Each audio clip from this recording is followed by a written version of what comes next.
Buenas tardes.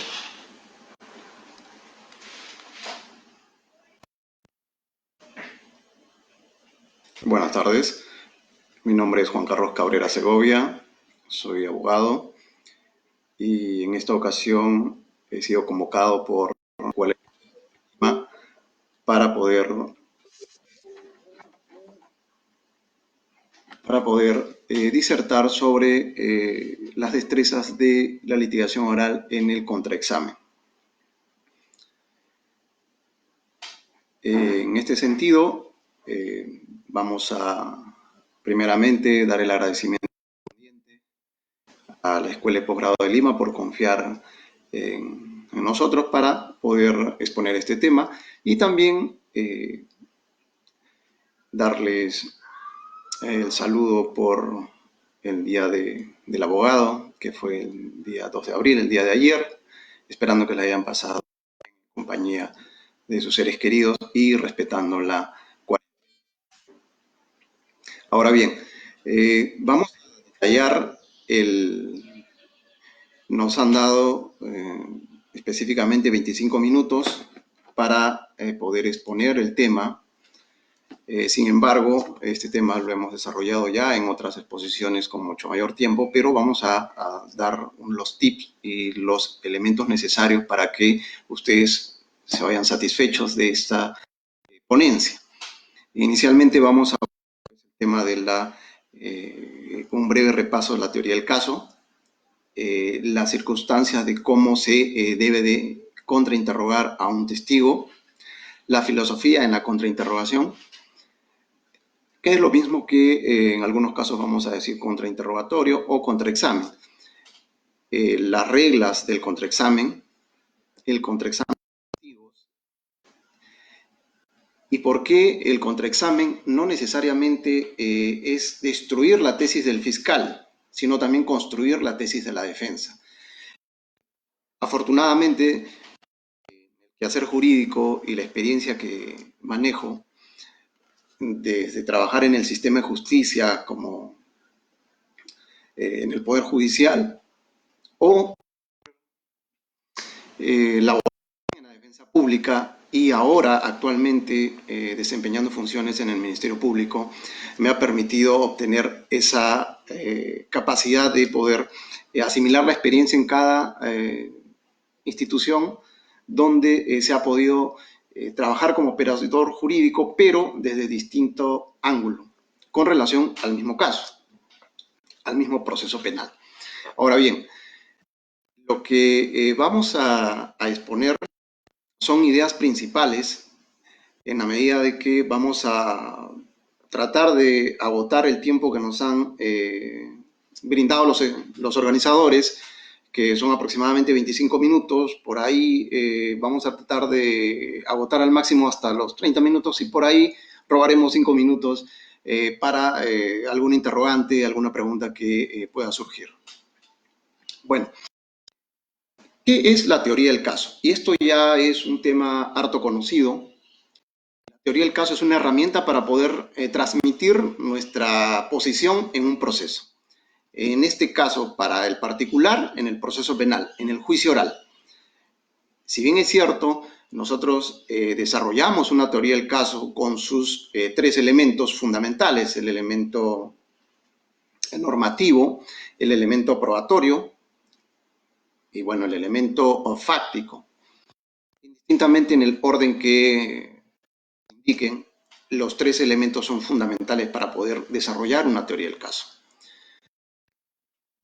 Luego que nosotros hemos fijado la norma jurídica aplicable, los hechos que corresponden ser analizados y ser subsumidos en una norma para que el fiscal tenga la imputación necesaria o para que tenga un caso, nos corresponderá evaluar si es que cuenta con el sustento probatorio suficiente para poder ganar un caso.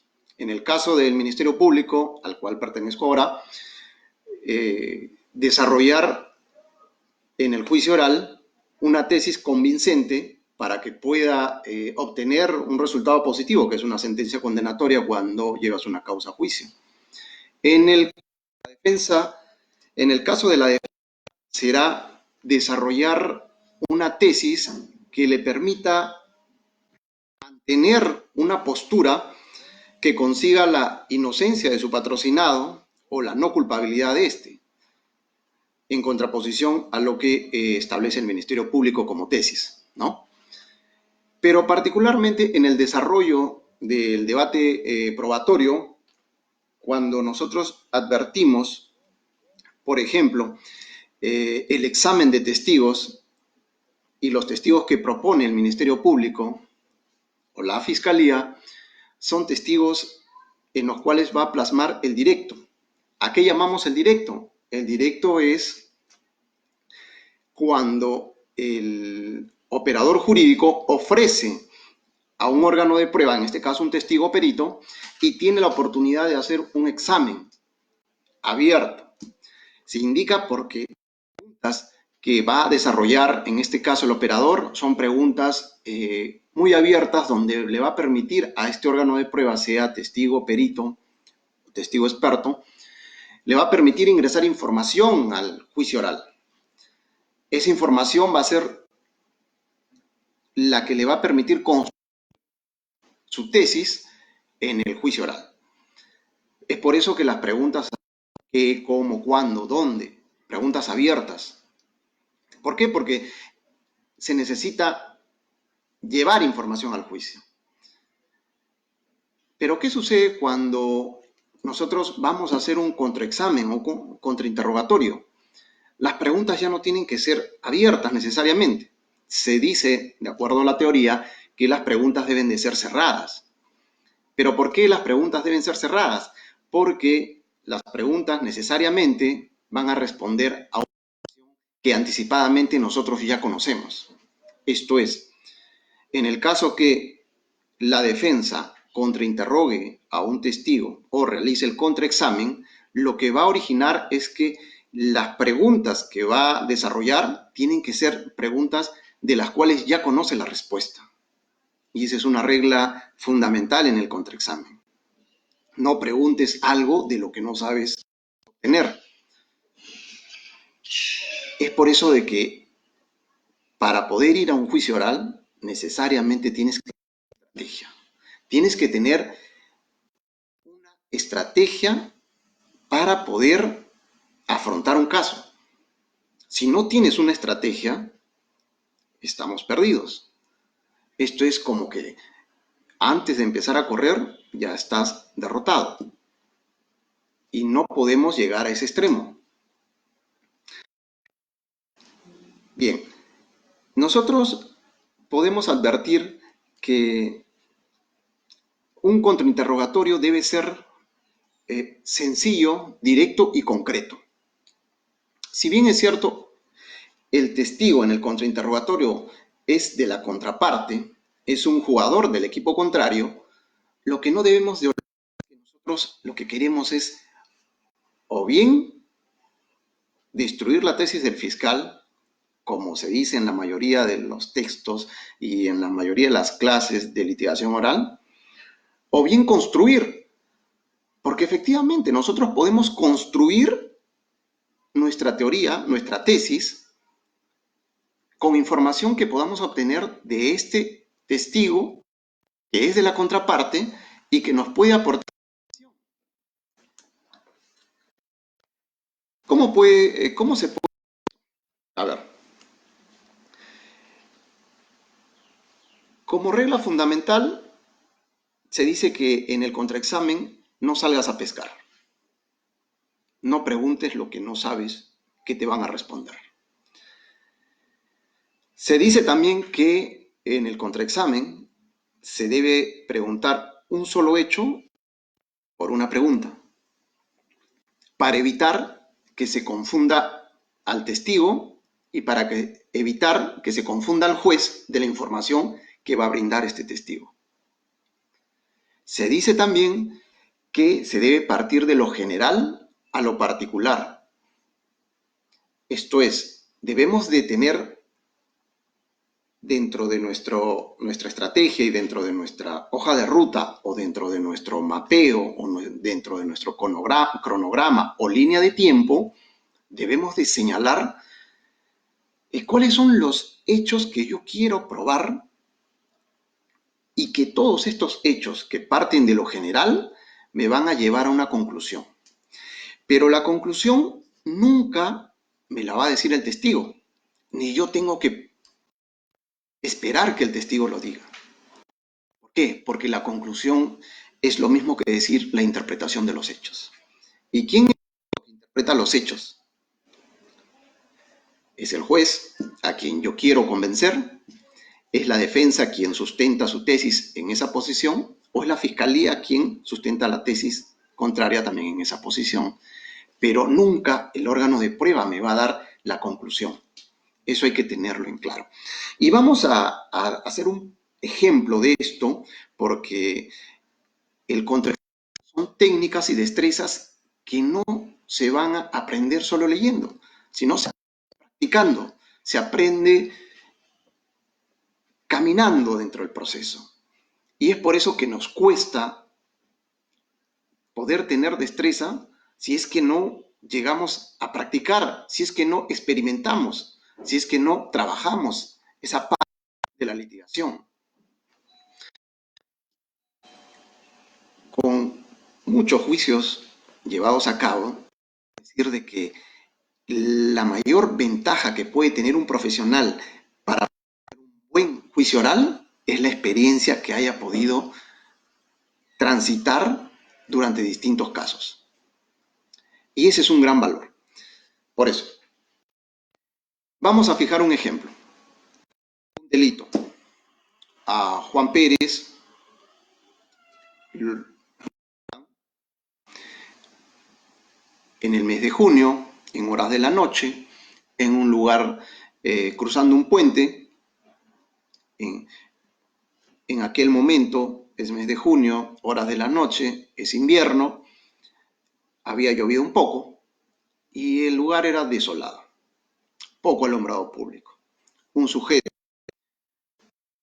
lo intercepta con un arma de fuego y le sustrae o le arrebata su reloj, su billetera y celular y se va.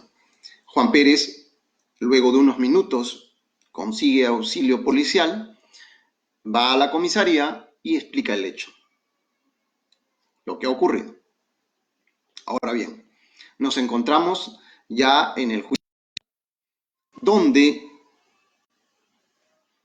el Ministerio Público imputa el delito a nuestro patrocinado. Y nuestro patrocinado, en este caso, nos indica que no ha cometido el delito. Pero Juan Pérez está convencido de que él es, inicialmente. Y ese convencimiento eh, cierta confianza al Ministerio Público que ha permitido que lleve un caso a juicio. Ahora bien, utilicemos las reglas del contrainterrogatorio. No salgas a pescar. ¿Esto qué implica? Que ya tienes previas de Juan Pérez cuando se acercó a la autoridad policial y le comunicó el hecho delictivo. En aquel momento, a horas, minutos de haberse producido el hecho delictivo, le contó lo que había experimentado. Ahora bien, esta regla es no salgas a pescar porque ya tienes una declaración previa. Entonces ya sabes lo que Juan Pérez dijo y lo que va a decir en este juicio oral. También sabemos que hay varios hechos en esta historia. Un hecho era de noche,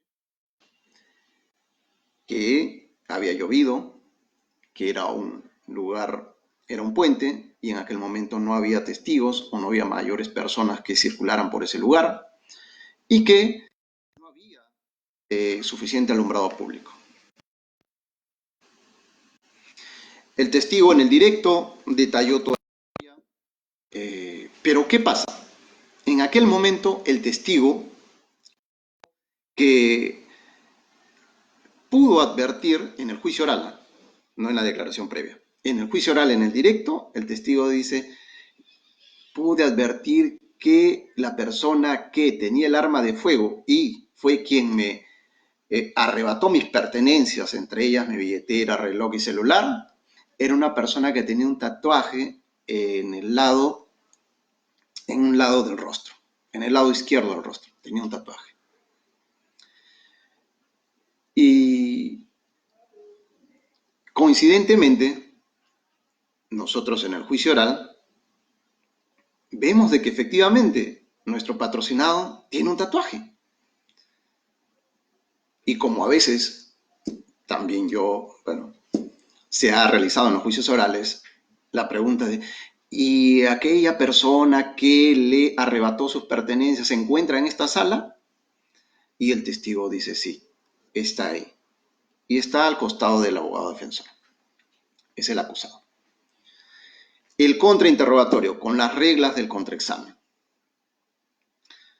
Lo que nosotros debemos advertir ahí es, nosotros ya sabemos lo que tenía en la declaración previa. Y vemos de que el relato que hace el testigo agraviado es distinto a lo que nos dijo en ese momento. Ya cambió, dio otros detalles más que no los había indicado en su declaración previa. Y que es un hecho que lo vincula fuertemente a mi patrocinado, porque ya lo está individualizando y en cierta forma está dando una característica física muy peculiar que lo está vinculando al delito. Si no hubiera tenido una declaración previa, no sabría que eso es una contradicción. ¿Por qué? Porque en el momento que el testigo fue a declarar a la policía minutos después de haberse ocurrido el evento delictivo, nunca dio ese detalle. Que mi patrocinado tenía un tatuaje en algún lado del rostro. Y que ese signo característico y distintivo lo pudo advertir en ese momento. Si no lo está diciendo mucho tiempo después, ahora en el juicio oral. Entonces, recapitulemos. No salgamos a pescar. Ya sabemos lo que el testigo nos ha dicho y ya sabemos lo que nos había dicho en la declaración previa. Hay que reafirmar ese hecho para que quede en la retina del juez. Señor testigo, usted, para aclarar algunos puntos y poder comprender, usted le ha dicho al fiscal que en aquel momento el delito se produjo, o el momento del evento delictivo, o el hecho, o el robo se produjo en horas de la noche. Sí. El robo se produjo en un lugar que era un puente, dice usted. Sí, era un puente. En aquel momento, en aquella fecha, cuando usted dice que noche, también indica que había llovido. Recuerdo el testigo que había llovido. Pero también usted dice que no había suficiente alumbrado público. También nos dice que sí. Muy bien. Pero usted cuando sufrió este evento, usted acudió a la autoridad policial. Sí, el testigo nos responde, sí, fui a la autoridad policial y comuniqué lo que ocurrió. Usted le dijo lo que había ocurrido, ¿cierto? Sí. Y en aquel momento, usted recuerda qué personas estaban cuando usted le puesto al efectivo policial. Claro, fui a la comisaría, estuve sentado, me preguntaron, me tomaron una declaración y usted la firmó. Sí, yo la firmé. Muy bien. ¿Y quiénes estaban? presente si es que usted se acuerda. Bueno, había un señor que se identificó como fiscal, había otro señor que era el policía, y recuerdo que fue en la comisaría de tal lugar, en una oficina. Muy bien. Señor juez, teniendo en cuenta que el testigo ha hecho referencia a una declaración previa que ha rendido con relación a estos hechos, solicito que se autorice el uso de su declaración previa para evidenciar una contradicción. El juez me va a decir, ¿tiene usted la declaración? Acá está. Traslado a la defensa si es que hay alguna oposición. Y tengo copia certificada de su declaración porque el original entiendo que lo tiene. Estaba en la carpeta fiscal. Entonces, la defensa dice no hay oposición. Ya previamente, la pregunta en la cual el testigo en aquella fecha le indica al juez cuáles fueron las características que pudo percibir y detalles del hecho. Puntual. Entonces le digo al testigo, ¿puede usted tomar este documento?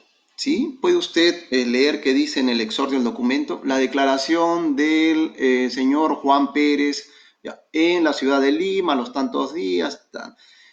Juan Pérez, identificado con DNI. ¿Es su nombre? Sí. ¿Puede usted decirnos si la que aparece en ese documento es su firma? Y el testigo nos dice, sí, efectivamente, firma.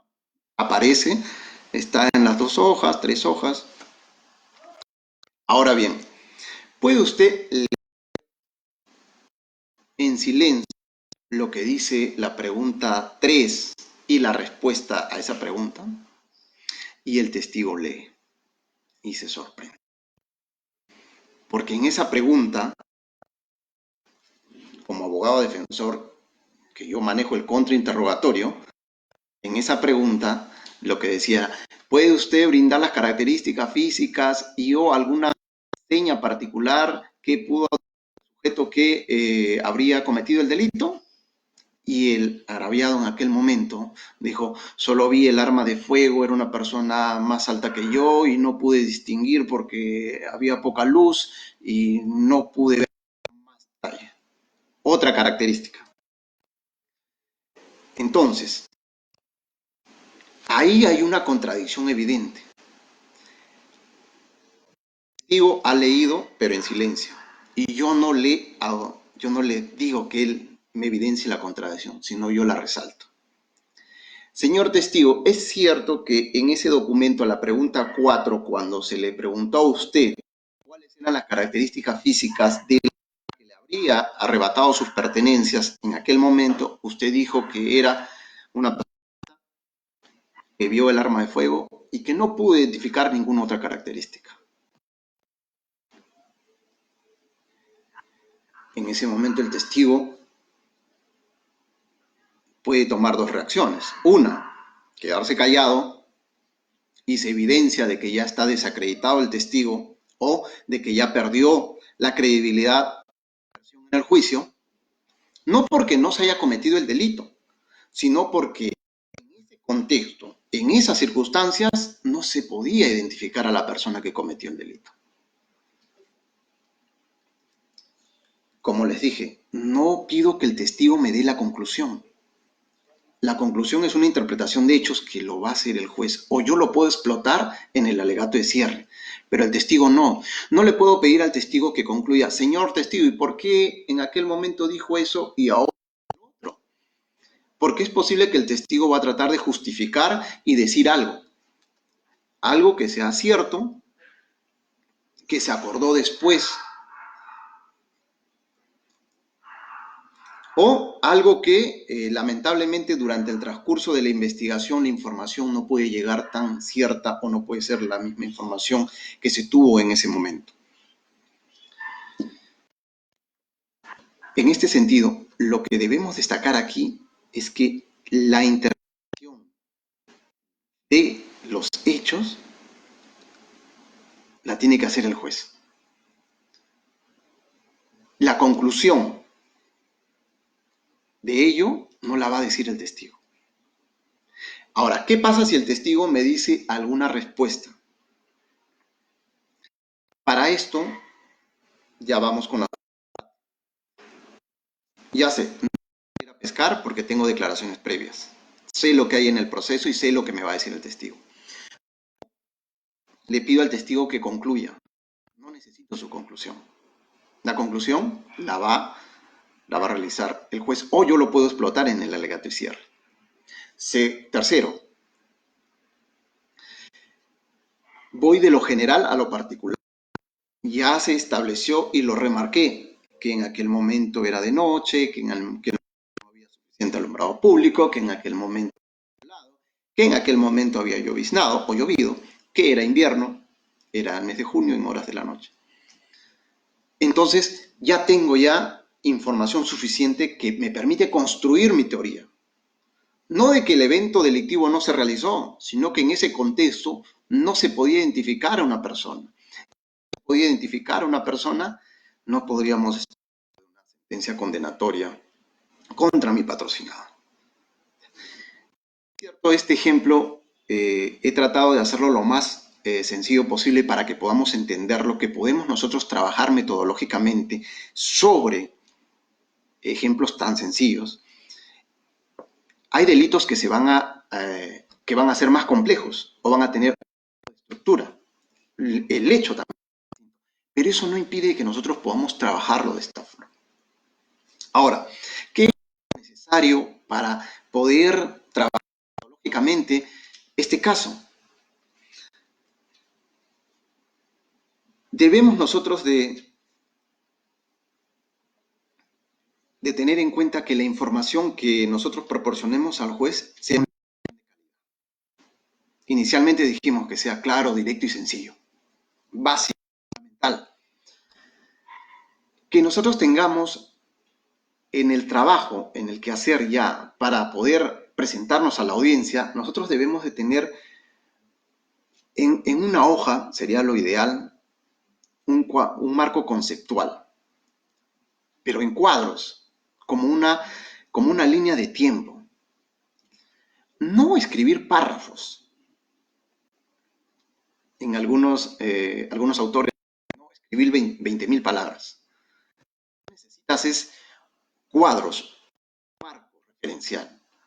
Necesitas información de calidad y suficiente que con el solo hecho de mirar esa hoja te conduzca a lo esencial. Por ejemplo, tú puedes trabajar con cuadros o esquemas. El día que ocurrió el delito, cuántas personas estuvieron ahí, qué fue lo que ocurrió con el agraviado después que ocurrió el evento, qué fue lo que pasó con el acusado, cuál fue el objeto, el contexto en el cual se desarrolló ese evento. Pero ya lo tienes. Y es ideal que si tú tienes esta información, en el momento que te toque intervenir, sea a nivel del contraexamen, sea para el testigo o para un perito, al momento que te toque intervenir, necesariamente vas a tener que recurrir a fuente probatoria. Regresamos al ejemplo del testigo. Si el testigo me dice alguna información que no es cierta, como yo ya tengo mapeado mi caso, esto es, yo sé que tal que yo he detallado en aquella hoja me va a llevar o me va a transferir a un elemento probatorio. Y ese elemento probatorio está en tal punto del expediente y prueba. Entonces yo voy a poder confrontar. Así como hice el uso de una declaración previa para confrontar con lo que se establece durante el proceso, durante el juicio oral, ese elemento probatorio me va a permitir a mí tener la seguridad de que lo que yo voy a trabajar en juicio va a ser sólido. Y en cierta forma no me va a permitir aventurarse en el camino, que pueda aventurarme a obtener algún resultado positivo o negativo. Pero esto se hace un cálculo día por día. ¿Cómo es que yo voy enfrentando el caso? ¿Cómo voy examinando al testigo? Esto también es una buena regla porque te permite no entrar en pánico. te permite seguir con la línea del tiempo, te permite seguir la, la disertación, la exposición que está haciendo el testigo de lo que ha ocurrido, el relato, el cuento, pero no te vas a perder. Y además, cada información que llegue al juicio te va a permitir trabajar con fuente probatoria. Si es información que no tiene fuente probatoria, podrás explotarla. Ya el uso de la declaración previa. Ahora, ¿qué sucede con el uso de la prueba material? Puedes confrontar también a un testigo con la prueba material. Supongamos que el testigo indique que en aquel momento ha sido una persona que ha estado vinculada a la seguridad y conoce la diferencia entre una pistola y un revólver. Y te da información, por ejemplo, de que esa arma era una pistola y estaba completamente, era de un color tal, y cuando puedes confrontar con la prueba material y advertir que ese era un revólver y que no tenía esas características ni tampoco era de ese color. Entonces, la forma como puedas trabajar y cómo puedas manejar la información de forma organizada, ordenada y metodológica en una hoja, te da esa posibilidad de poder transmitir la seguridad que necesitas y poder también trabajar de manera ordenada para poder ubicar tu fuente probatoria. Recordemos que cuando empezamos en evaluación y análisis de un testigo en el contraexamen, debemos empezar con algo fuerte y terminar con algo fuerte, para que esto quede en la retina del juez. Si queremos desacreditar al testigo a través del uso de las declaraciones previas, lo que podemos conseguir es que luego de tener éxito con estos pasos, podemos advertir de que el juez no va a creer en ese testigo, o la información que el testigo brinde no va a ser suficiente para generar una convicción en el juez. Y eso para nosotros es importante, si llevamos una tesis de no culpabilidad, una tesis de inocencia, en el caso de realizar un contraexamen por el abogado defensor. El código también se pone en el supuesto de también se pone en el supuesto del contraexamen para el tema de peritos y testigos expertos.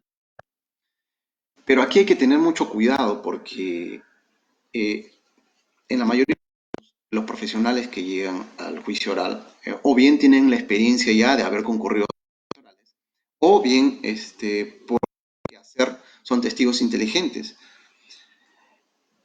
Por ello, lo que nosotros debemos de fijarnos muy bien o de explotar en un contraexamen para un testigo inteligente, un experto, un perito. Y decimos inteligente porque la información y la experiencia que tiene es distinta al testigo que no la tiene. Entonces, ahí hay una gran diferencia.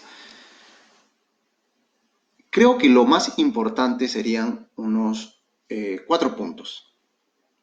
Primero, examinar las calificaciones del testigo experto o del perito.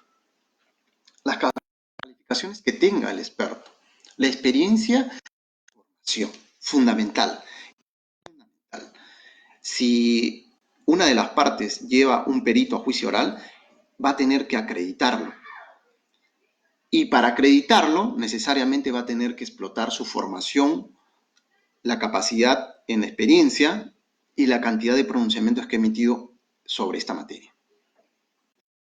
Eso podemos tomarlo nosotros al momento del examen también para limitar que no tiene la suficiente capacidad, que la formación que tiene no es la adecuada.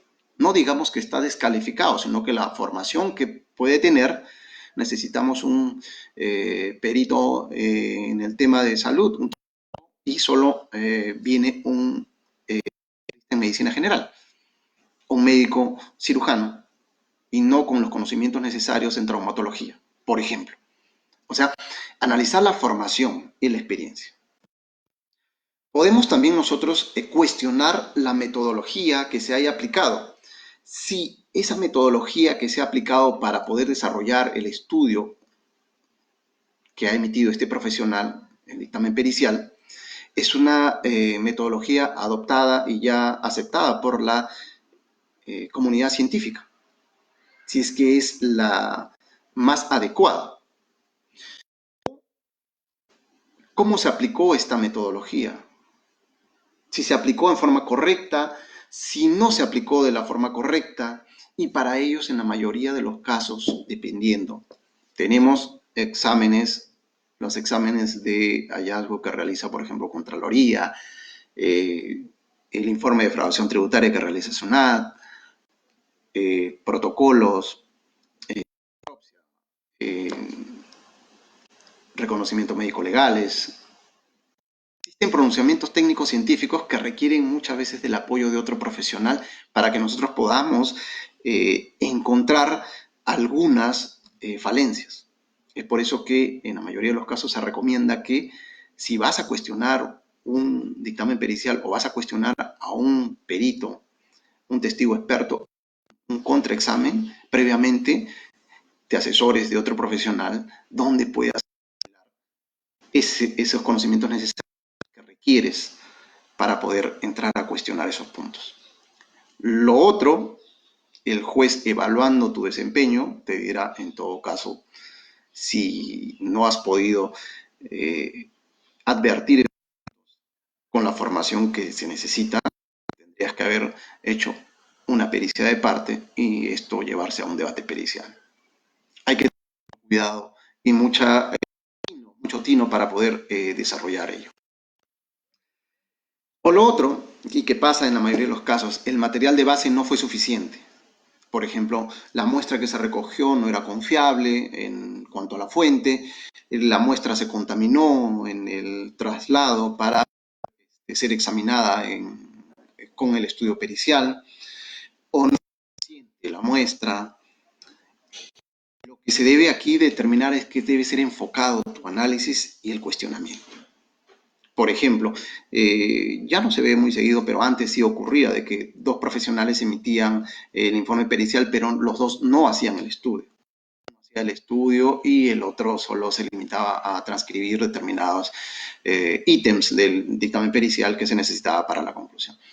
Pero ahí había una falencia, ¿no? Creo que ya hoy en día se ha superado largamente eso. Pero en todo caso, es igual.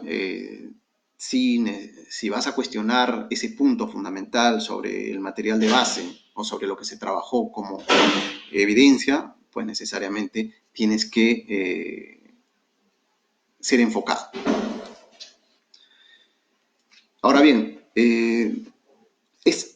ya nos hemos excedido del tiempo que nos dieron los organizadores y lo que sí quiero precisar aquí es no salgamos a pescar. Regla 1. 2. Trabajemos cada pregunta con un hecho en el contraexamen. 3. De lo general a lo particular. No le pidamos al testigo que concluya. Y 4. Si es un testigo experto o si es un perito, desacreditarlo en el que tengas. Trata de demarcar un punto fundamental. El fiscal, y yo lo he realizado, he explotado los conocimientos. Mi perito es experto, ha seguido cursos, maestrías, diplomados sobre esta materia. Mi perito tiene 10 o 15 años de experiencia profesional. El dictamen pericial que ha emitido al año emite unos 20 de estos. Esto quiere decir que por mes está emitiendo unos 2 aproximadamente. Entonces, yo lo refuerzo, ¿no? En ese sentido. Lo que la defensa podría destacar de repente, con la que tenga, si trata de desacreditarlo, pero es fundamental que tengas información si quieres desacreditarlo. Porque en mi experiencia tuve la ocasión en la que querían desacreditar a un antropólogo forense en un juicio y le decían, usted ha dicho que tiene formación en el extranjero. ¿Y dónde ha estudiado usted? Bueno, y era cierto, él había estudiado en México, en la UNAM. Y le dijeron, pero ¿y cómo usted puede acreditar? Y en ese momento el perito sacó su creencia de alumno de la UNAM, de una maestría en aquella universidad, y la defensa se quedó sin piso. ¿Y qué pasó? Más bien reforzó la acreditación que yo le había hecho a mi perito, y el juez dijo, ah, sí, está bien capacitado, sí, efectivamente. Entonces, y si quieres desacreditar con esa técnica, tienes que tener... Durante el desarrollo de las distintas audiencias en juicio oral, uno va a poder ir perfeccionando esta técnica, pero lo que se necesita es práctica. Me he comprometido con los organizadores en que en algún momento se va a desarrollar talleres y vamos a tener la oportunidad de poder mejorar el tema. Hoy en día, bueno, nos dieron un tiempo excedido del mismo porque la verdad que el tema es muy interesante, pero quería darles algunas ideas básicas sobre el contrainterrogatorio que creo que serán de mucha utilidad en el quehacer profesional. Y si ustedes no tienen horas de vuelo, como se nos dice en algunas clases, tienes que ir, prepararte, tienes que realizar estos pasos. Si no, no vas a poder perfeccionar las técnicas, porque no queremos que seas perfecto. En la litigación oral puedes tener días buenos, pueden haber días malos. Lo importante es que tengas una técnica, una destreza que te permita poder conseguir y lograr los objetivos. Hace unos días vi en Legis, ahora con la tecnología uno puede ver las audiencias, Justicia TV, ¿no? Y vi en una audiencia que se cuestionaba a un abogado defensor en el contrainterrogatorio. Esto no hubiera pasado desapercibido y anecdótico si es que simplemente solo se declaraba infundadas sus observaciones y en todo caso no se evidenciaba alguna. Lo que sí me pareció extraño y lo que sí considero de que no fue lo correcto, que se tomó a forma de broma la capacitación de este profesional. Todos, o sea, ni siquiera la defensa, porque era un caso grande, los defensores no, postura, el Ministerio Público tampoco, y el juez, en cierta forma, lo hizo ver como alguien que no estaba muy preparado. Y creo que no a eso, ¿no? Hay que prepararnos bien, hay que tomar de ello, hay que tener un estándar. No se quiere perfectos en el tema de litigación, pero lo que sí se requiere es tener un estándar que te permita tener una solidez para argumentar y contraargumentar. Creo que ese es el reto y alguna pregunta que se desee en este momento realizar, estaré atento a ella y si no, bueno, en unos 2 minutos aproximadamente, sí, teniendo en cuenta que ya excedí y pido disculpas por ello, excedí el tiempo que se me brindó, daríamos por terminada la participación de mi persona en este caso. Solo para reforzar algo, no, no busquemos la perfección, tratemos de desarrollar las destrezas, pero con mucho tino, no seamos, no hay que hacer un sarcasmo cuando la otra parte no conoce o no maneja bien estas técnicas.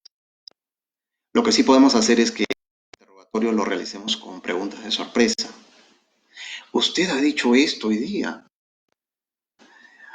A ver, para comprenderlo mejor, ¿puede usted explicar esto? Usted ha dicho que lo ha identificado completamente. Podemos tomar o desarrollar las preguntas en el contraexamen con sorpresa, pero no hay que ser sarcástico, porque somos profesionales y hay que tratar de que, si bien es cierto, van a haber órganos de pruebas que son contrarios a nuestra tesis, es lo que debemos siempre de guardar es la compostura y el respeto. Somos profesionales. Siempre he dicho, en un juicio no gana el que solo cuenta la verdad, sino quien sabe cómo contarla. Y hay que saber cómo contarla. Hay que saber hacer un alegato de apertura, que en otra ocasión explotar ese tema sobre el alegato de apertura, cómo hacer la conclusión en el alegato de cierre, y hoy día nos ha tocado abordar lo que es el contraexamen. En otro momento podremos desarrollar cómo se hace el directo, pero hoy en día ese fue nuestro tema. Estoy agradecido por la oportunidad que se me ha brindado. Eh, esta, esta breves ideas expresadas en este momento les sirva de mucha utilidad. Muchas gracias.